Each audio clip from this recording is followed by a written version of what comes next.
Hello, everyone. Welcome to our episode on simulated phishing.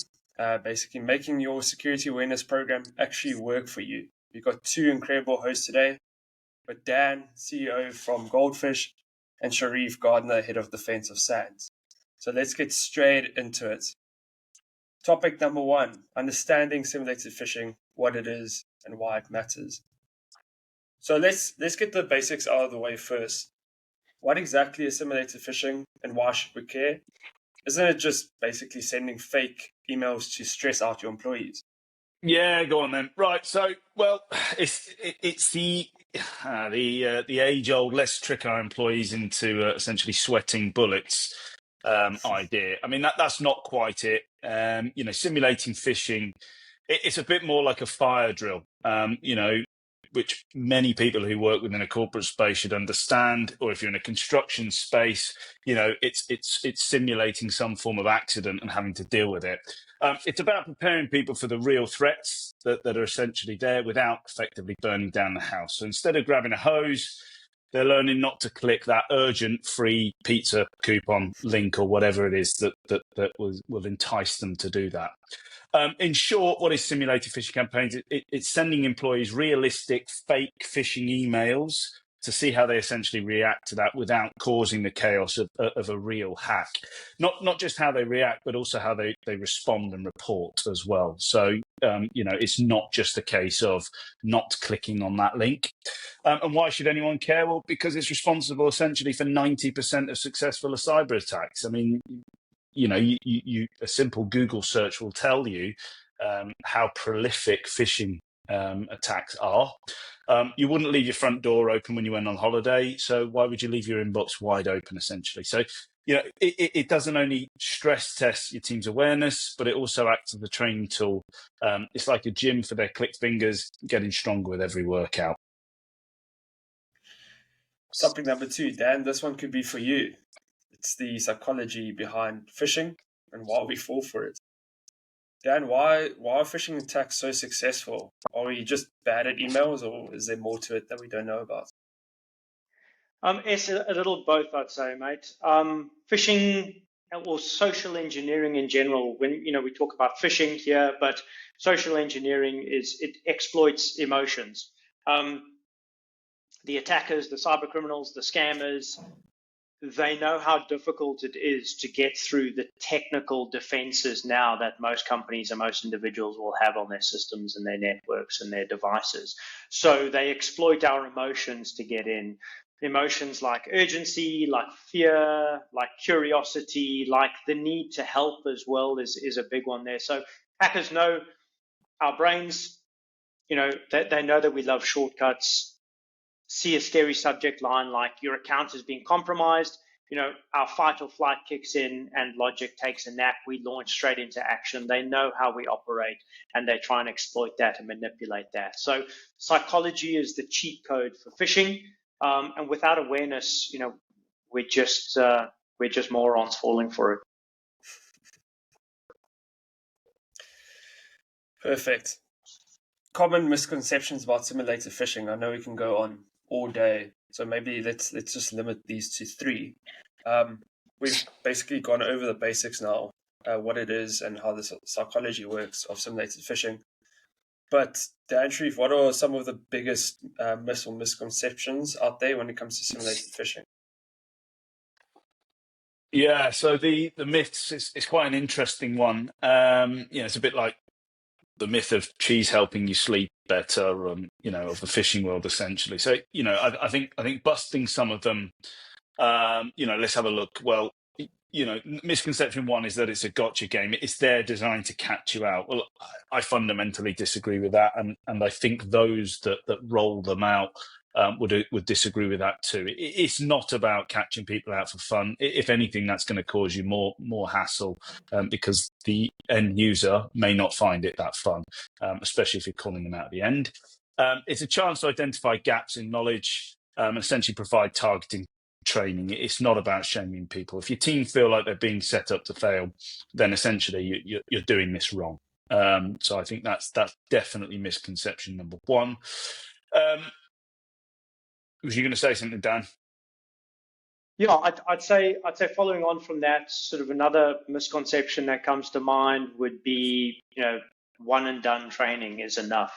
Spoiler alert, it isn't. Whether we're doing phishing simulations or we're doing training experiences for trying to raise awareness, for trying to change behavior, security awareness is ongoing. It needs to be ongoing. We need to keep it front of mind. So exactly like keeping up with your gym workouts, phishing simulations need to happen, on a regular basis. One and done training is definitely not enough. Exactly like going to the gym, we can't just hit it once a year. Yeah. And I think the final one, probably for me, I would say, unless Dan's got some more, but essentially, only tech-savvy training people need training. I work for SANS. SANS is the world's largest and most trusted provider of cyber skills, deep technical skills training in the world. And even those people will tell you that they need everybody. Cyber is a team sport. They need everybody playing the game correctly. Phishing doesn't care if you're in IT or it doesn't care if you're in accounting. Everyone with an inbox is essentially at risk. And even the late Kevin Mitnick, who's sadly no longer with us, he said that exploiting human weakness is not about hacking machines. It's fundamentally about getting to the people. That's brilliant. Dan, anything to add before we go on? No, I'd say that pretty much covers some of the common misconceptions around phishing simulations and around the need for phishing. I think those three pretty much nail it for now. Yes. Perfect. So maybe let's talk about nailing your simulated phishing program. I know there's a lot that goes into it, Dan. Like you said, it's a 12-month program. It's not a one and done. So let's maybe chat a bit more about that. As you mentioned, Sharif, phishing tests aren't just about gotchas. So how do we design an effective simulated phishing program that actually works? Okay, well, so for me, badly planned and executed phishing program, it can quickly go south and turn an organization against the IT and security teams, who historically have they're the people that say no all the time. So I think the first thing fundamentally is you've got to get management approval. Don't just go rogue on this thing. Surprise phishing tests without senior management buying, it's a big no-no, and especially if you're targeting them. So before you go sending urgent emails out to make employees sweat, you need to make sure you get their buy-in, because again, you don't know what's happening at the board level. There could be something fundamentally happening in the background that the leadership team will need to start to communicate to employees. And if you just start going rogue with phishing simulations without that sign off, you're going to get in trouble. So nothing says bad idea for me like launching a campaign only for HR to question why you're making everyone paranoid. Next point, I'd say, leading on from that, is about training and combining training with testing. So imagine you're being quizzed on trigonometry, but have had 0 lessons beforehand.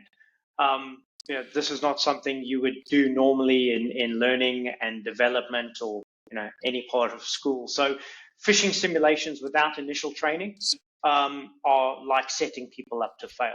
Now, the caveat here would be getting baselines.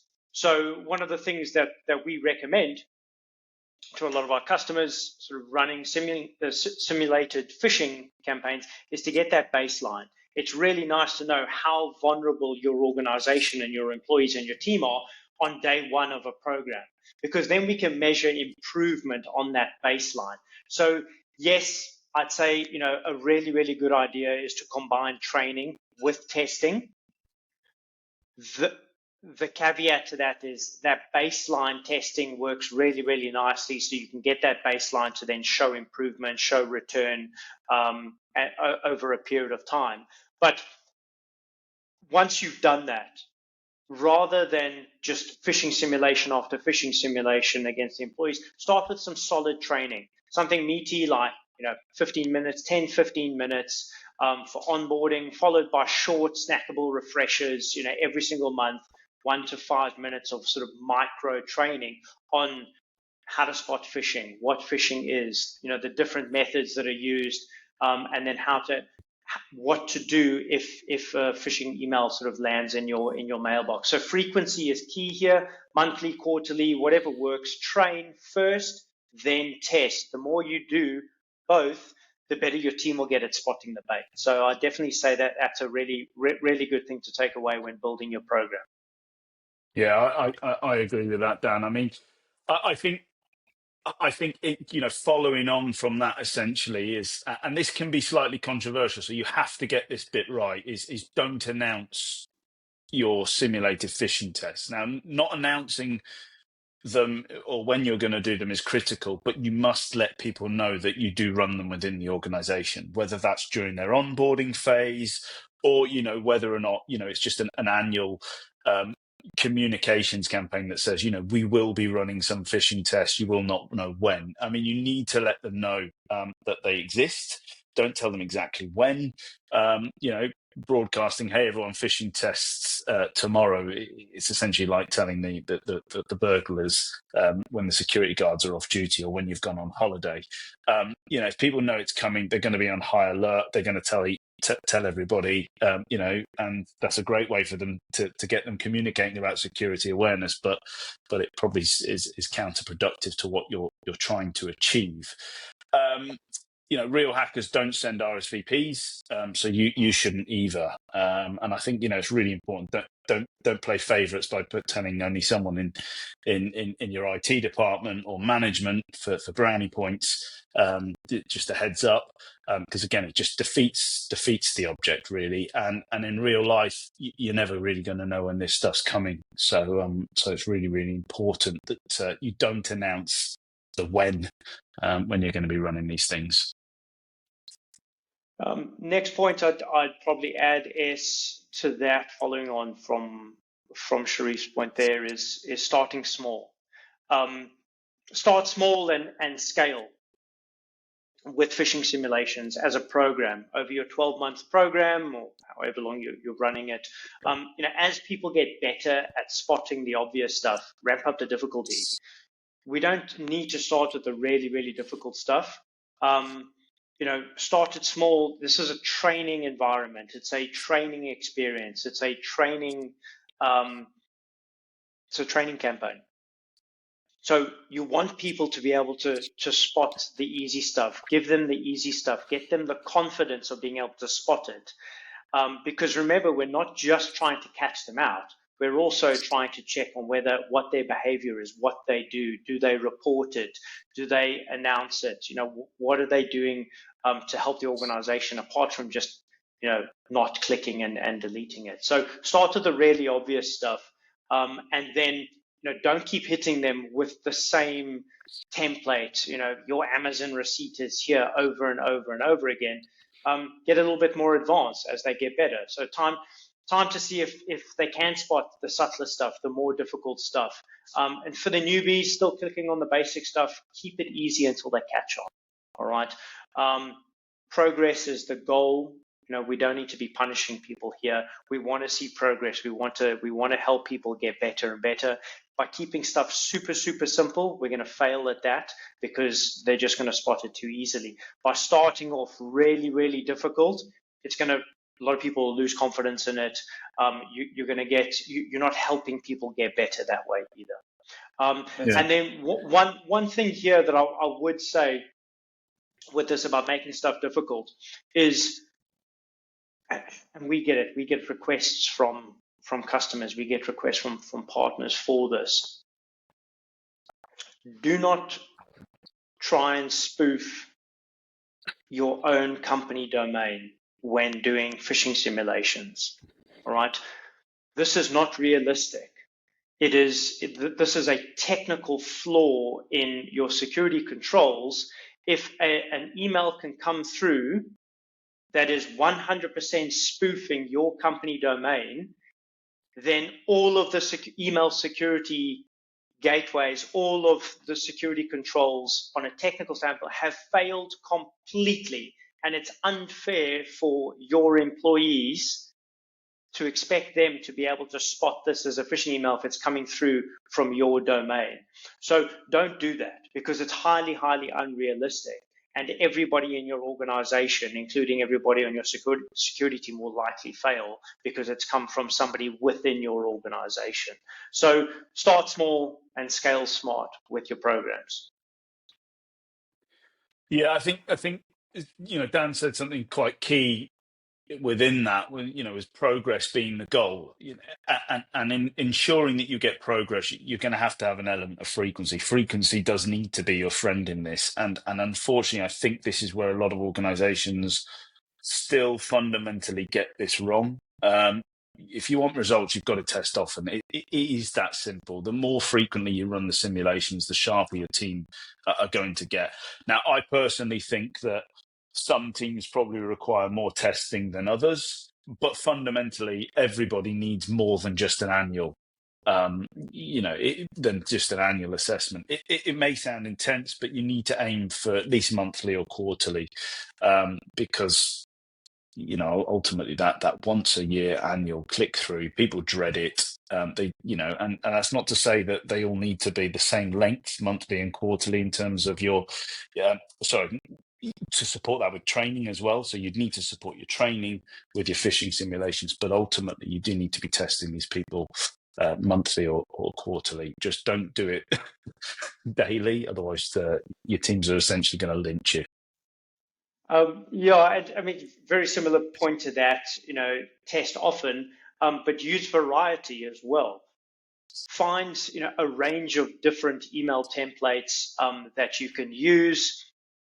Hackers don't send the same email every single time, so neither should you if you're trying to sort of build this resilience and build this awareness. Mix up your scams, use fake CEO requests, bogus gift cards, suspicious invoices, the full range of possible attacks and coming from different brands, different attack methods, different language that we're using. But changing up the types of phishing emails will help employees recognize all the different tactics and trains them to stay smart. So using variety is keen as well. And then that moves us on to the randomizing of training and delivery. It's really critical that you keep your teams guessing.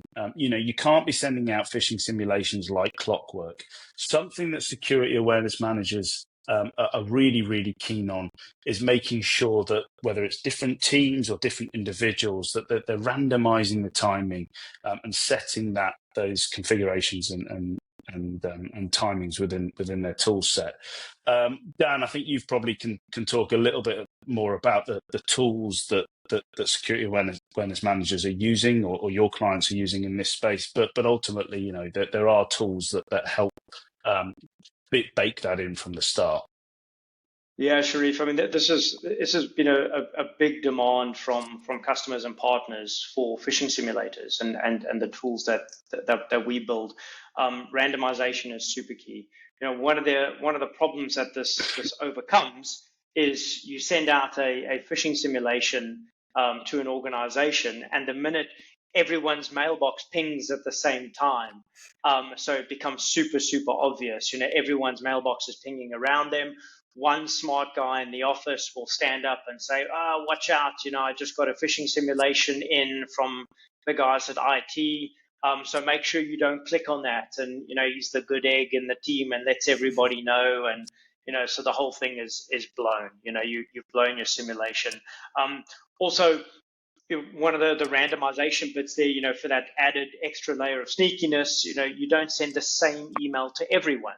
So you can, not only are you randomizing when it is delivered, you're also randomizing templates to different people. So different people on the same team can all receive different emails, so that they're not putting their hand up and go, hey, I've just received this. And you're sort of avoiding the good eggs who are destroying your phishing program for you. Which is exactly what we want people to do that, but we rather want everybody to be exposed to it and make up their own choice, testing the individual. So really, really key point there, mate, about randomizing delivery, and it's something, it's big demand. It's something that's is being used a lot. One sort of point, adding on or sort of moving on, sort of other key ways to nail your simulated phishing program is to test everyone. Sharif, you spoke about not having favorites, not letting different people know, including everyone in the organization. But I'd say, even the CEO needs to be tested on this. So if your program skips the higher ups, you're missing the mark. All right. Hackers love to target senior staff and IT folks. So these senior management members, your executive team, your tech guys, they've got the keys to the kingdom. They are the perfect targets for your scammers and social engineers out there. So every single inbox needs a little training, whether it's the interns or the CEOs. Phishing's got no rank. You have to include everyone. So don't be scared to phish your boss. Don't be scared to phish the CEO. They will appreciate it as well. And this is how we get buy-in from them, that they can experience this. Yeah, and well, exactly that, and that just moves into the different departments as well. You've got to make your content related to the different departments. So you just mentioned the CEO there. Having some form of pressure tactic message to or from the CEO to their executive team, for example, is how you specifically target that subsector of or subgroup of people within an organization. But you've got to involve different departments in that content creation. Speak to the exec team. What would get the execs to click on an email? Well, anything from the CEO, for example, is going to make that happen. But just making sure it's not just an IT thing. Phishing threats, they vary across departments. What happens within an IT department, comms wise, is very, very different to a HR department, to an account department, and so on and so forth. So it's making sure that you involve those departments as well in terms of crafting your content, not just from a training standpoint, but also from a phishing standpoint. And they can feed that back to the likes of yourselves, the vendors, to be able to create that type of content for them. But they're all facing different scams, so bringing them into the process was going to make sure that your program is more realistic, and it builds that buy-in across the company, which is critical. Buy-in at every single level is absolutely critical. That's a really, really good point, though, Sharif. And having the buy-in from the different sub-managers of different departments is key. And when we're talking about creating culture around security, well, now your managers from IT, your managers from HR, your managers from finance are all talking about security. They're thinking about this. They're contributing to it. And if they're contributing to your programs and they're a part of the process, they'll be pushing it much harder within their departments and their teams and sort of building that culture across the organization. So that's really key. One of the fundamental things, that we need in a phishing program is making reporting as easy as possible. It's one of the very, very key metrics. It's one of the key behaviors. We talk about wanting to change behavior and using phishing simulation to change behavior. That behavior is not only do not click on this or delete this from your mailbox, but it's also putting your hand up and actually reporting it as quick as possible. Like, that is a positive behavior. It's very easy to delete something or to ignore it or to block something and carrying on with your work. But to actually make the effort to alert your security team or alert your IT team or notify the rest of your organization about a potential threat in your mailbox that could impact everyone, giving people the ability to make it dead simple for people to report suspicious emails is really, really important for making this successful. So whether it's a shiny button within your mailbox like Microsoft's report button, or a simple company phishing mailbox that everybody knows what the mailbox is and they can auto forward that to the mailbox, this lets employees report any sketchy email in seconds. The easier it is, the better it is here. So the easier it is, the more likely that they'll actually use it. So whatever setup it is, whatever you're setting up, make sure that employees know the drill. Educate them about what they need to do when it lands in there. Yeah, I think Dan, just on that, I mean, you've known me long enough now how passionate I am about the reporting component, and this comes back to my old cyber insurance days when I put that hat on. And the world of cyber insurance moves on. There's no doubt about that. But one of the things that we would have on our underwriting calls with organizations was they would share with us, their click-through rates, for example, how many people clicked on a phishing link, and, they'd be proud about their 15 or 20% of the organization clicked on a phishing link. That wasn't a valuable metric for us on the underwriting side. What was a real critical valuable metric was how many of those people are reporting them. How many people are clicking on those links and then reporting them? Because then you're now getting a more accurate measure of security culture. And I know we've discussed this probably countless of times before, and maybe on previous webinars that we've done together. But I think it's really, really important to reiterate that point as well, not just from a cyber insurance standpoint, but the quicker that people can report, then your IT teams can then kick into gear and make sure that they are investigating what it is that the users have clicked on. Just on that, it's absolutely critical. So responding fast to reports is also important here. Humans have memory issues, and if you let a phishing test sit before responding, the lesson's as good as forgotten. So you need to get back to employees quickly when they report something. And they'll remember more, and your phish reports rates will be far better. And then finally, I'd say from me, one thing I haven't mentioned, probably one of my top tips or top recommendations for a successful program is my number one rule: don't be a dick. If you're tempted to lure people with emails about pay rises, promotions, bonuses, during hard times, during a round of layoffs, just don't do that.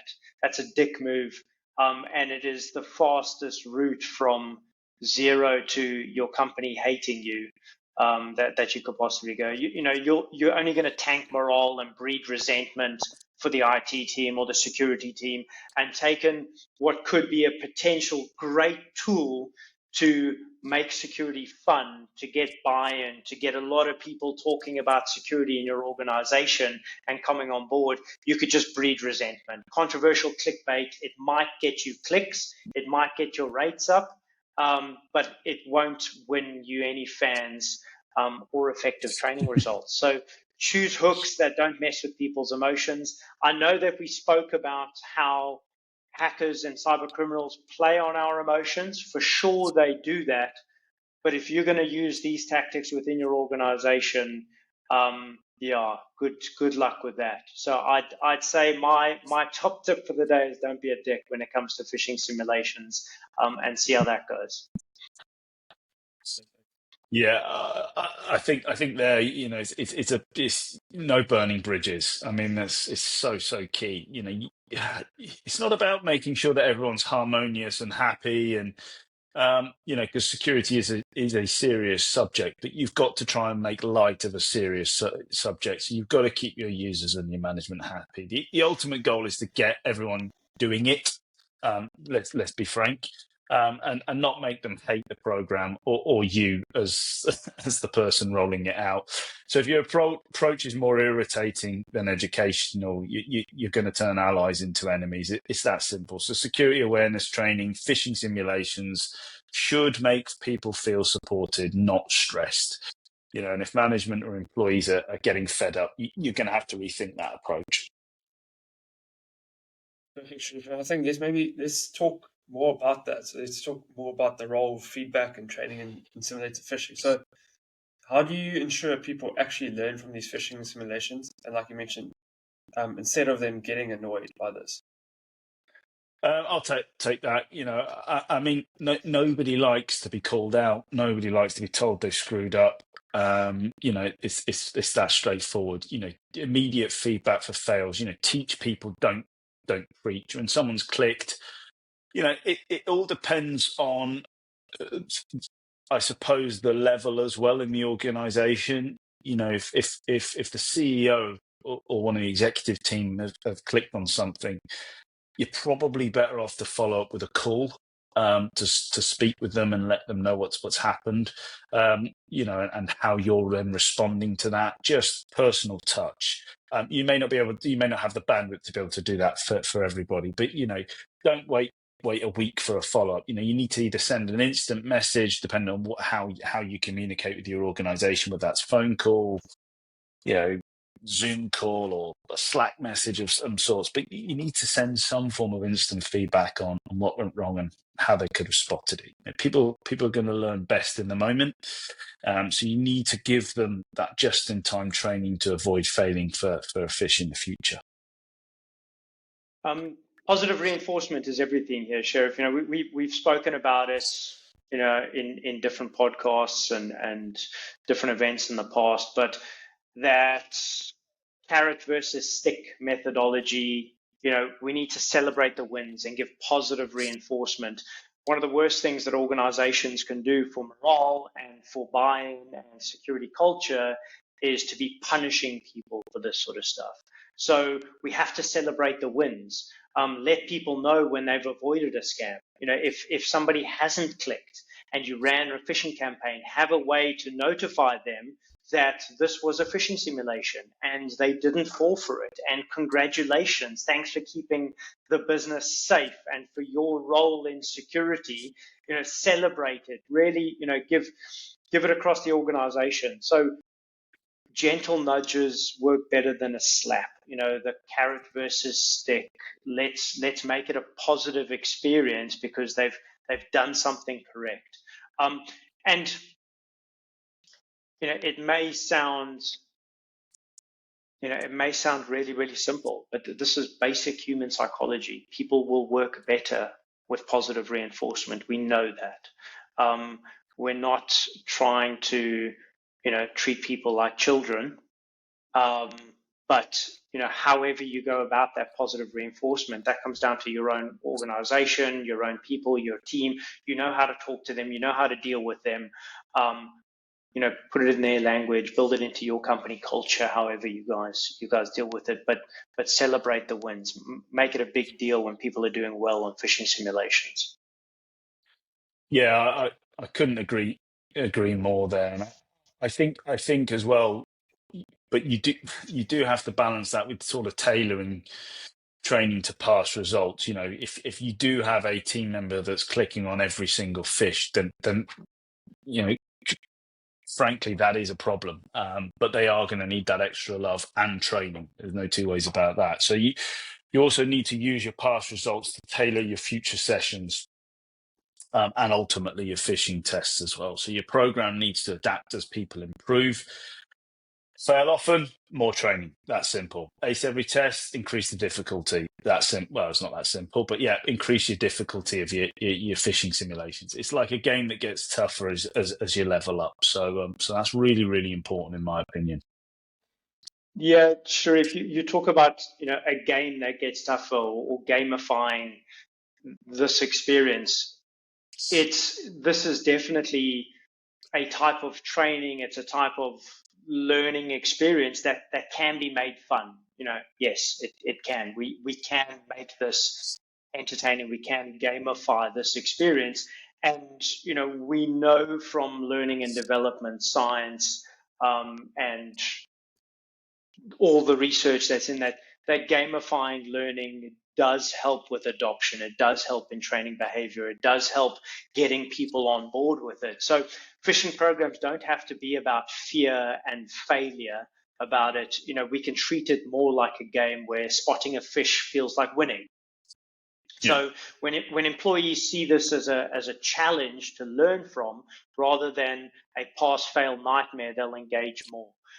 We've seen this in many organizations that have done this very, very successfully. Employees look forward to the monthly phishing attack or the monthly phishing simulation from their team, and that they can see who can get the best score and which team can get the highest number of report rates and the lowest phish rates, and they can compare to the previous months, and everyone is in it. It becomes something that is a really good challenge to kind of pick out, and they can laugh about who fell for it and who nailed it, and it can become a really cool experience within the organization if it's done right. So gamify it. throw in rewards for the top performers, individuals. We see this across the safety, the health and safety environments. A lot of these teams are really good. We need to start adopting the same thing in security and security awareness and anti-phishing. Get leaderboards going. Who's the top performer in the organization? Who's the top performer in the department? Which team or department is the top performer? So everybody can work towards it together and have prizes, have, free time off, have free lunches, however you want to do it, but we can gamify it, have prizes, and people can really get involved and work towards it.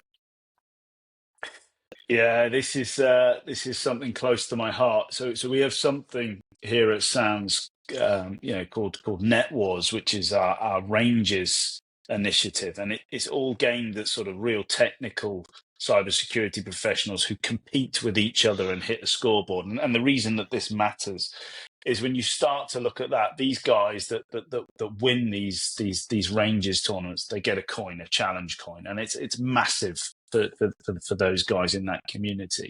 I'm not saying that challenge coins are the way forward for the security awareness space, but measuring and sharing that progress, having some form of scoreboard. People are naturally competitive. You don't want to keep those results a secret. So share the progress of the entire organization. Like I said earlier, when we would do our underwriting calls as an example, CISOs were very proud to tell us their scores, their phishing simulation scores. So, you've got to celebrate those improvements and highlight areas that need work. So, letting everyone see those gains and those gaps, it's going to motivate them to keep going. It shows that they're doing this as part of an overall security awareness program. It shows that they're doing this for the benefit of the organization. However, I caveat that, do not publicly shame employees who are struggling, of course. And just adding on to that, Sharif, I'd say with your scoreboards and with, letting everybody know the progress and knowing the scores out of the different phishing exercises that you're running, celebrate individuals, celebrate winning teams, share everybody's team's metrics, perhaps. But if you're going to do a scoreboard of individuals, I'd definitely say leave off the bottom sort of 80%. Nobody likes to be the last person on a scoreboard.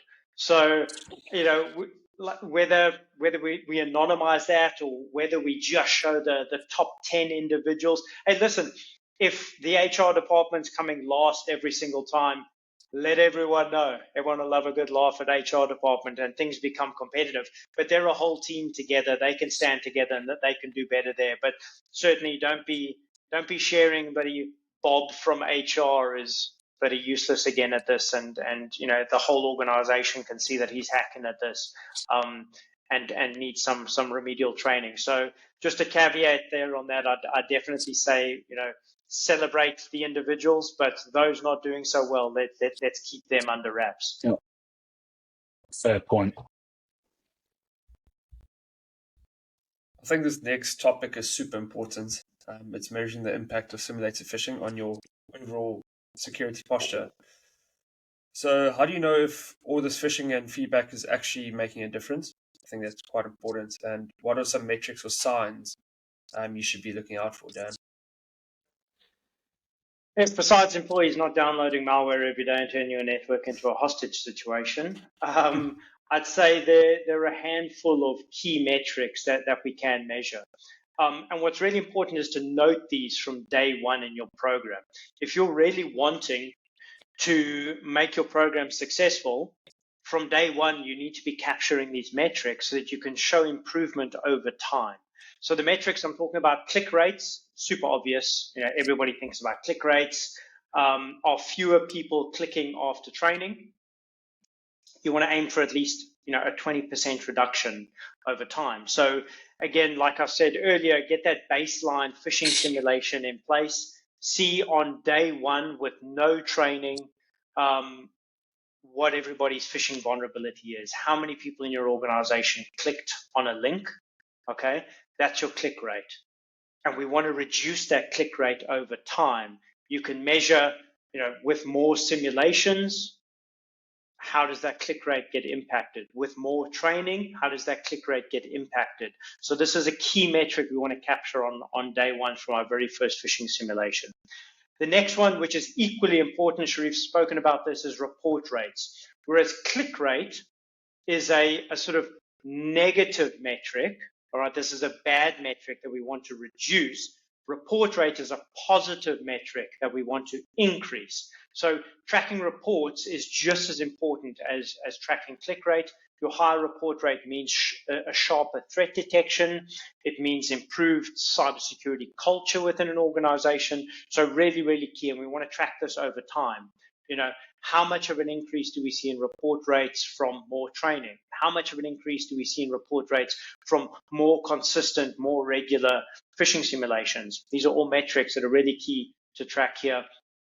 The third one I'd throw in is long-term trends. So measure resilience improvement over a year, over a 12-year period. Really measure these metrics and track it over time, not just after one campaign. We want to see it, if you're running monthly campaigns, see it over 12 campaigns, how this has changed. See if people are more vulnerable to clicking at certain times of the year or during certain seasons. During the summer season when everybody's thinking about taking time off for their holiday, are they more susceptible? Looking at different times, are they more susceptible on Mondays or Fridays, or at different times if they're traveling during the year, whatever it is. Track long-term trends over the year and see how this impacts phishing vulnerability, because then your security team can then take the right moves to then sort of help the rest of your employees. And then finally, look at return on investment. So less click-happy employees means fewer breaches. We know this. Phishing is a major cause of breaches. Phishing is one of the leading causes of cyber attacks, successful attacks on organizations.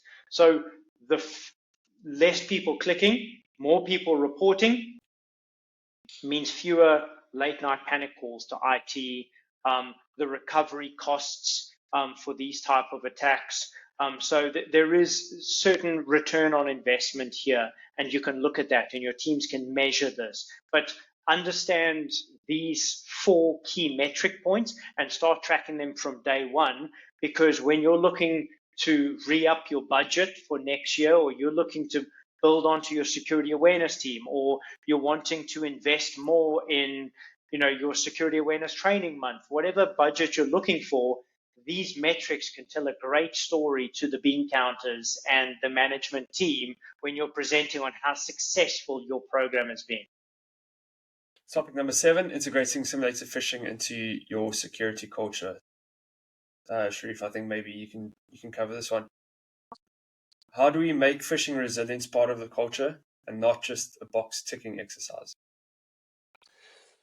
Yeah, the elusive security culture. I mean, it's definitely been security culture has definitely been something that's been at the forefront of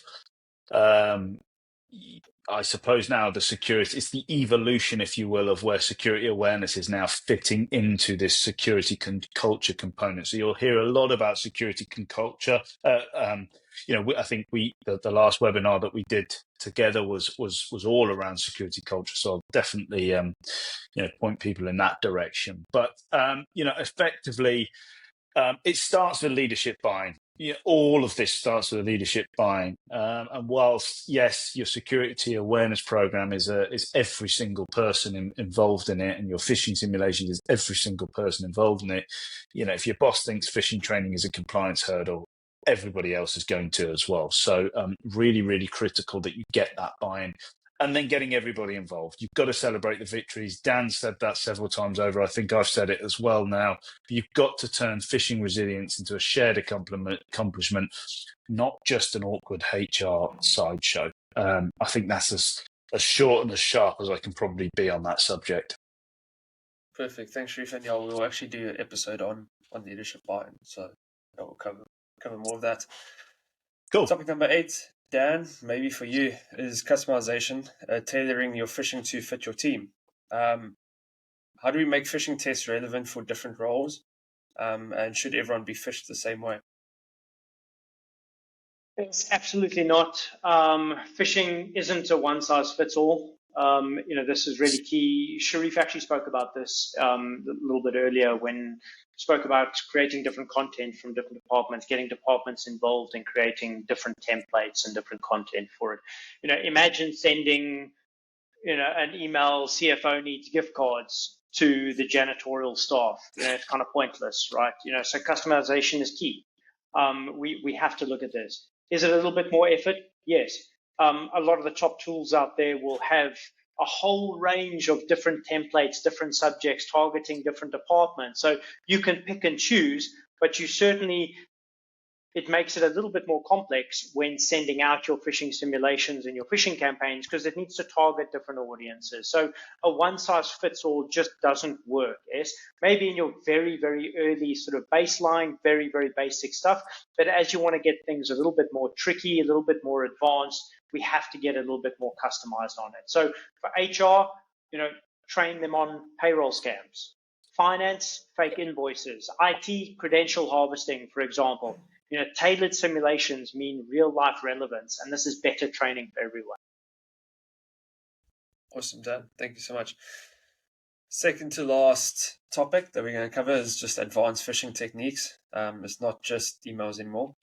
And I know, Dan, we've spoken about this on previous episodes that we've done, but what are some other forms that people should watch out for? Emails, it's just the gateway drug, okay, for this. Your cyber criminals will diversify. There's been a huge uptick in recent years of smishing, so your fake delivery text like spam, but on your phone. So people are getting hit by scammers on their phones. Phishing, which is your phone phishing or voice phishing. People getting scammed by nice sounding strangers, apparently a genre now. And then social media phishing, so fake friend requests, DMs from the boss. People are coming into your social media environment and starting to hit you up there. So these are just 3 different examples of social engineering strategies. It's not just emails anymore. And these strategies, these approaches, these threats, social engineering threats, need to be raised in your training environment and in your training experiences. So simulating these attacks can get a little bit tricky to implement. Okay, so we're talking about phishing simulations today. We're talking about putting together emails, sending those out into people's mailboxes, and seeing how they respond to them, how they interact with those emails.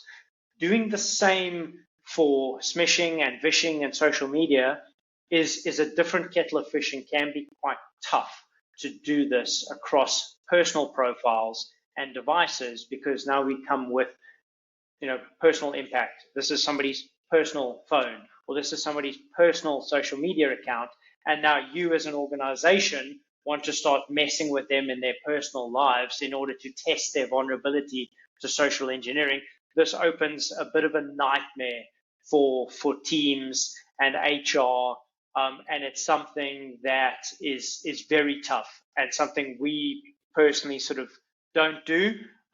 While we believe it's very, very important to train against this stuff, to actually simulate it in private settings is a whole different story, mate. Yeah, Dan, just on that, I think it's definitely a potential can of worms, but it is important. And, we've spoken about this at length before and possibly even on webinars. You've got to make your security awareness training programs, which will obviously sit on top of a phishing simulation program, or should do. You've got to make it relevant to the individual. The individual typically will want to protect their organization if they are, a loyal subject of that organization, but they'd want to protect their own family and their own wealth probably more. Because essentially, so if you can make it personal to people, that helps. There was something that you have missed out there, and it's quishing, which is the rise in use of QR codes and fake QR codes that will then lead you to a fake website of sorts, which I am starting to see, I read an article recently, and starting to see now a blending of both email phishing with quishing. So an email with an attached PDF, so it bypasses all the filters. Within that PDF, you've got a QR code. You scan the QR code, probably on a personal device, maybe even a work device. But you start that whilst it may sound simple, that's actually starting to move the needle more and more. And then something else which we haven't necessarily really touched on now is just the advancing nature and scale by using generative AI, ChatGPT related phishing campaigns. How do you start to ramp up some of that? And I think it's really important to see that it's not just about advanced phishing techniques, it's advancing scale of phishing, and how you're able Exactly. to do that. Exactly, mate. And it's not just, everyone's heard the shock deep fake stories of people getting scammed by deep fake videos or deep fake sort of voice notes or voice calls. There's that technology that's coming out. But like you say, the scale of phishing attacks that are going out now and the customization and the personalization of those attacks. Previously, we used to call spear phishing, was much more successful than say phishing, because spear phishing was a lot more targeted. A hell of a lot more research was done by the scammers and the cyber criminals to put a large detailed target pack on the exact individual they wanted to target, and all the knowledge that they would have to research about that individual to put together the perfect phishing attack and the perfect follow-on series of emails to that individual. Well, all of that is being done by AI now. And so things are getting a lot more hot. People are falling for them. It's getting a lot more dangerous out there when we're talking about these advanced phishing techniques. So yeah, great points, mate. Final topic is leadership's role in phishing resilience. I know we've touched on it a bit earlier. We mentioned we're going to explain a bit more in another episode. But Sharif, maybe you can wrap this up for us before we end this episode. But what's the deal with leadership involvement? And can't they just give the green light to training and sit back? Yeah, I mean, they absolutely can give the green light and sit back, but I mean, that's your program is just going to flop harder than a floppy disk in 2024, essentially.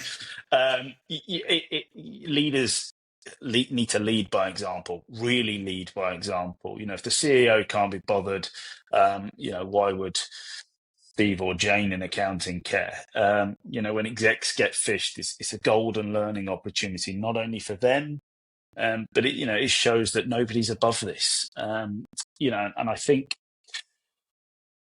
for resilience, it's got to be company wide.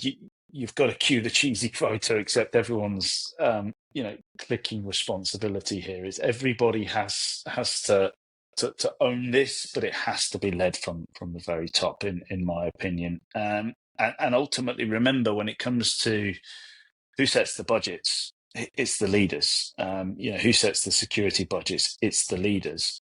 So having them involved at something which may seem so trivial as just a phishing resilience exercise, when they take part, when they inevitably fall for some of that stuff, or they're trained and aware of it and don't fall for that stuff, it's going to help the organization as a whole. It's going to help make sure that there's budget assigned for this stuff and that actually people are doing the doing rather than just saying that they're going to do it. That's pretty much it in a nutshell. Perfect. I think let me just quickly wrap up and just summarize what we've spoken about for about the past hour. Simulated phishing isn't just about catching people out, it's about empowering the team and empowering your team to become the last line of defense. Obviously, tech is always going to be there, but as we've mentioned, we've explained a lot that humans are the weakest link. So I think starting with consistency, variety, and supporting your people is the very beginning. And make it a learning opportunity, not a way to punish folks for making basic human errors. Dan, Sharif, thank you so much for your time and your insights, and I'll catch you in the next one. Pleasure, Cheers, S. Jess. Cheers. Thanks, mate.